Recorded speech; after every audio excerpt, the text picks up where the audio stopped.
Hi, I'm Russ Balberona with Bounty Hunter Metal Detectors, and today I'm here to talk to you about the Discovery 2200. The Discovery 2200 is a lightweight, well-balanced machine that's fun and easy to use, yet loaded with high-end features. The Discovery 2200 runs off of two 9-volt batteries, has a completely submersible search coil, and is fully adjustable for use with children as well as adults. It has a 5-year warranty and is made right here in the USA. Let's take a closer look at its features. The nomenclature of the Discovery 2200.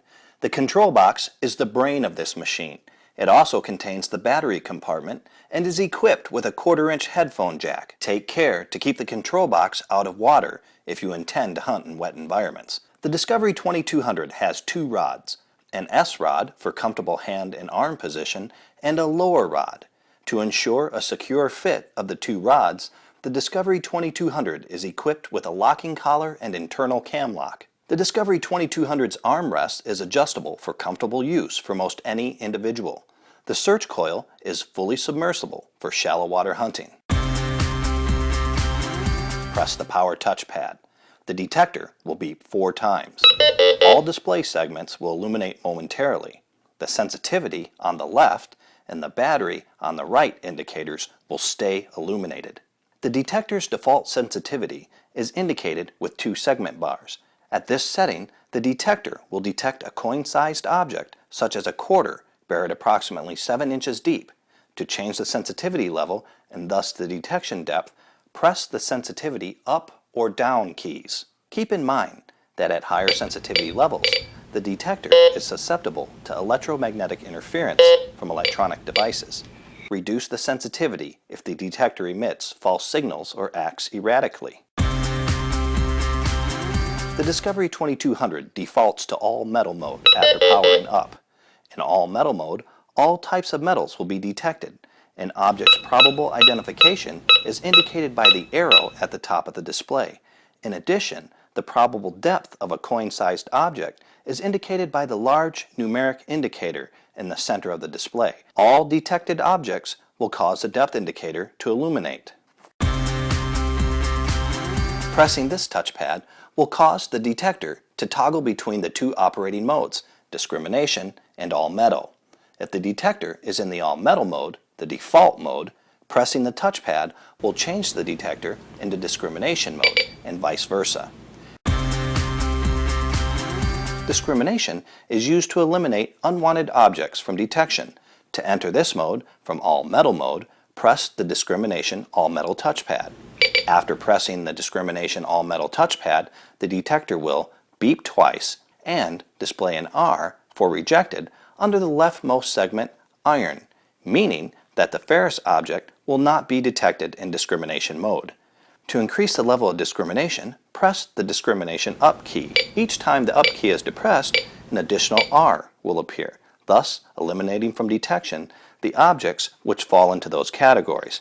To decrease the level of discrimination, press the discrimination down key. An illuminated R will disappear, thus returning to detection the objects which fall into the corresponding categories.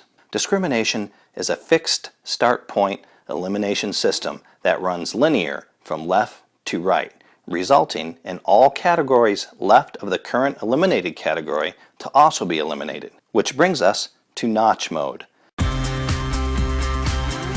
The notch touchpad causes the status of an R or rejected segment to toggle between on and off. Press notch.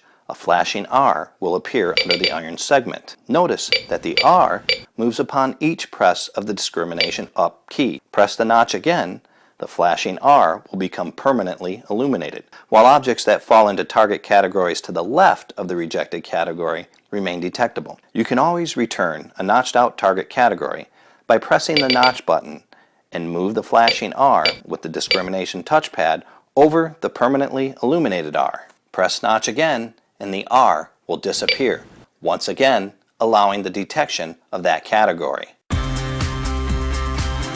The zap control is easy to use in the field and is very useful when you are detecting and encounter an object which you wish to eliminate from detection.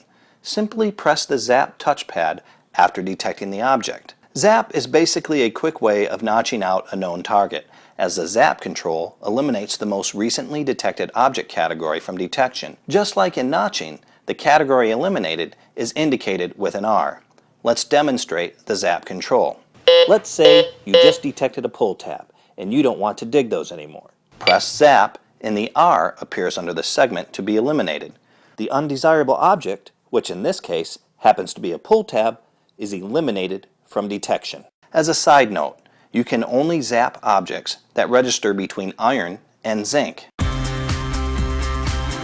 Let's take a few seconds to talk about audio target identification. The Discovery 2200 is a 4-tone detector. While the LCD is very accurate in identifying objects, you may not always maintain the display screen in your field of vision while out hunting in the field. Therefore, Bounty Hunter has incorporated an audio feedback mechanism to alert the user to the nature of buried objects. This audio feedback system not only alerts the user to the presence of a metal object, but also to the probable classification of an object by assigning one of the 4 tones to that object. The 4 tones are a bass tone for ferrous objects such as iron and steel. Keep in mind that the smallest gold objects can also induce a bass tone. A low tone for pull tabs, nickels, and smaller gold. A medium tone for zinc pennies, large gold objects, small brass objects, and most bottle and screw caps. High tone for quarters, dimes, and copper pennies, as well as silver and large brass objects. Keep in mind that highly oxidized ferrous metals may also induce a high tone. The depth indicator is calibrated for coin-sized objects, and depth is indicated in inches. Large and irregularly shaped objects will yield less reliable depth readings. When passing over an object, the depth indicator will light up and stay illuminated until another object is scanned. When swinging the coil, be careful to keep it level with the ground, about 1 inch from the surface. Never swing the coil like a pendulum. So hit the trails with your Bounty Hunter metal detector and go collect your bounty.